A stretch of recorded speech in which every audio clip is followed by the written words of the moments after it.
What we're going to do in this video is think about two wave sources, but one of them is going to be stationary, and the other one is going to be moving. And just to have a concrete number, it's moving at 5 meters per second to the right.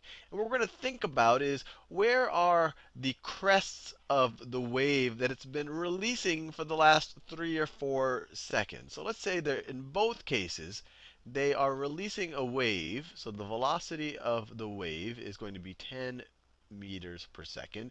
You could visualize this maybe as a sound wave, but sound and air moves much, much, much, much faster than 10 meters per second.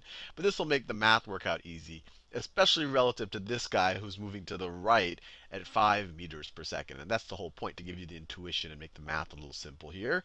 And both of these guys are going to be, the wave that they're emitting is at 10 meters per second, and the period of the wave is going to be at 1 second per cycle. And if the period is 1 second per cycle, you take the inverse of that. The frequency of the source, I guess you could call it, of the wave as it's being emitted is going to be the inverse of this. The inverse of 1 is just 1, but 1 cycle per second. If it takes a second for a cycle, it's also in 1 second, you're also going to see 1 cycle. So 1 cycle per second. So let's think about what's happening here. So let's think about where, let's say it emitted a crest of its wave exactly 1 second ago. Where is that crest going to be now? Let's think about the stationary character. Well, in this guy, it emitted the crest 1 second ago. It's moving outward. So this is outward. It's moving outward radially. I need to give a direction if I'm giving a vector quantity. So it's moving outward at 10 meters per second. So if it emitted it 1 second ago, it's going to be 10 meters radially outward from the source. So maybe that is right over there. It looks, oh, let me draw it a little bit neater like that. Let me draw it a little bit neater. That's pretty good. So that's where that crest will be. Now, what about this guy? Where is the crest that this guy emitted 1 second ago? Well, you might want to just draw a radius 10 meters around this guy as well, but he wasn't here 1 second ago. He was 5 meters to the left. Remember, he's moving 5 meters per second to the right. So 1 second ago, he was 5 meters to the left. So maybe that places him right over there.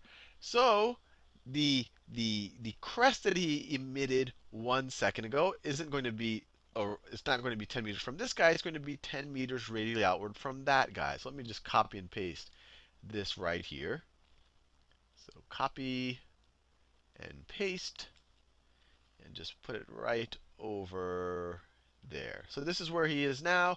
That's where he was 1 second ago, where he emitted this crest that has now traveled 10 meters away. This is a little inexact, so I can draw a little bit like that. This is 5 meters, that's 10 meters away. But you get the general idea. Now let's keep going. Let's think about the crest that both of these guys emitted 2 seconds ago. So this guy's been stationary the whole time.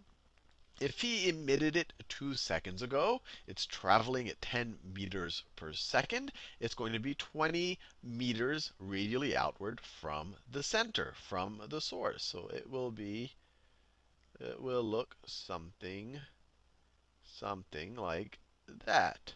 I'm just drawing the crests of the waves. If you think of a water, a pebble being dropped into a pond, these are just the high points on the wave that spreads radially outward from where the pebble was dropped.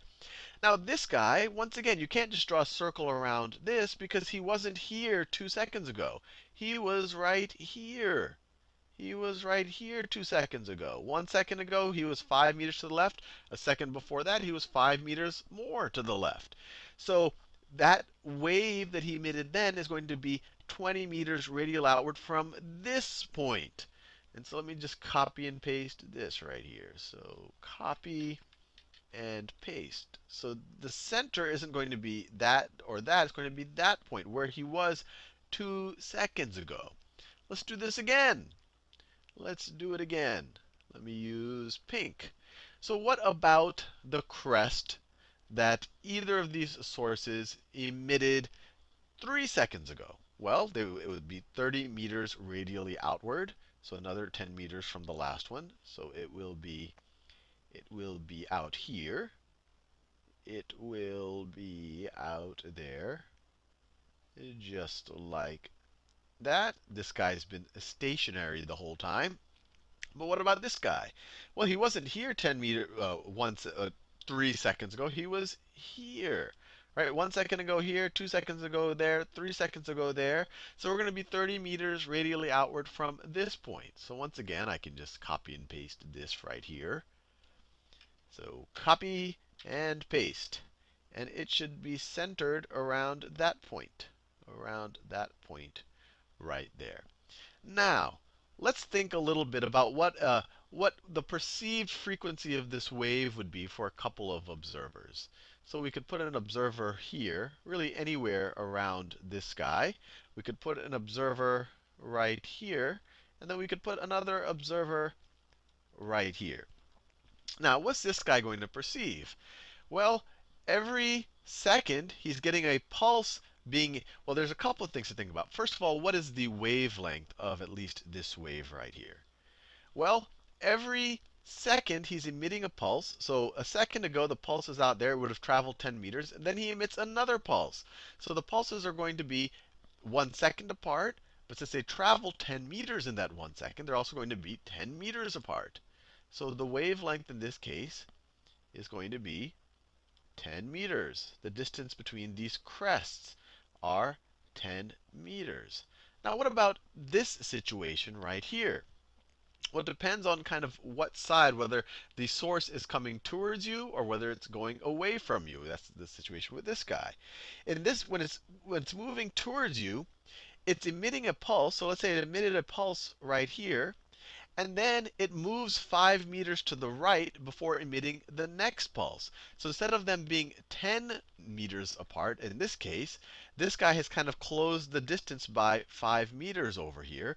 So these pulses are only going to be 5 meters apart. So over here, the wavelength is only 5 meters. And you can see it visually. This distance right here is half of this distance. These are 5 meters apart. And on the left-hand side, if you're on the side of the source that the source is moving away from, it would be 10 meters, but every second the source is also moving 5 more meters away from you. So this wavelength right here, this perceived wavelength right here, is going to be 15 meters. It's 15 meters, and we can see it visually. That's the whole reason why I drew it this way. Now, what's going to be the perceived frequencies for this? Well, this guy, he has one crest passing him right now. It's going to take exactly 1 second for the next crest to get to him because it's traveling at 10 meters per second.